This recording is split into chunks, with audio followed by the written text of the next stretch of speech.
Tonight, crying foul. Indigenous leaders weigh in on consolidating Saskatchewan's health regions.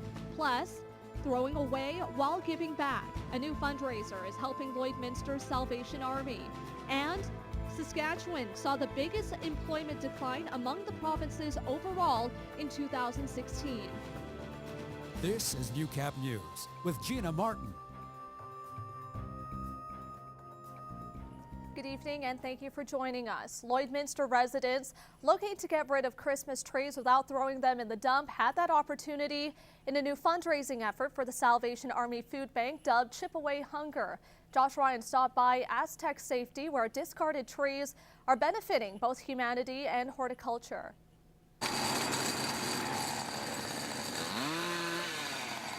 Most of Lloydminster was indoors on Saturday, but Lloyd Rumbold and family were out chipping down trees as part of Chip Away Hunger, where people can drop off their trees in exchange for a food bank donation.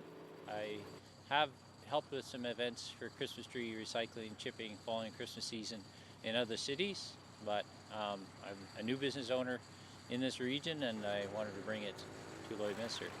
Rumbold also decided to start the event after noticing the demand placed on the food bank over the past year.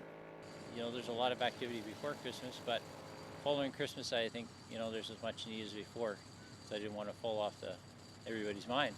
The reaction's been positive throughout the community, which included a sizable donation from Sobeys earlier in the week. So I think everybody's happy to be helping out the food bank, or another alternative for them to get rid of their Christmas trees, but also to turn the trees into usable wood chip mulch. And the mulch is going to get used, donated for basically use around flower beds or trees and shrubs to help promote good tree health. Rumbold says he'd consider continuing the drive for a longer period if the demand for the trees is still there, and plans to make Chip Away Hunger an annual event. It's not something that's been done here before, so with it being the first year, each and every year should get a little bit stronger, more people know about it.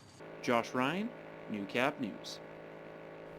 Canadian author Jonden Chickenes held a book signing in the border city this afternoon for a series of sci-fi novels. Chickenes hails from nearby Marshall, Saskatchewan, and says he has been writing for years.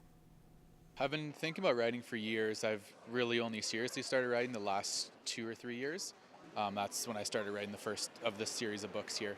I've read a lot of science fiction books and stuff in the past, and that's really what I focused on writing, mostly sci-fi. The 2-book series focuses on the power of technology and its grip on society. Chickenes self-published his books with the help of family and friends.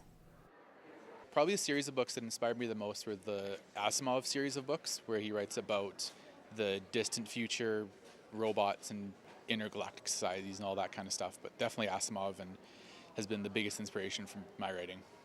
Chickenes is keeping himself busy too, with more planned book signings in the future and the possibility of holding a writing workshop.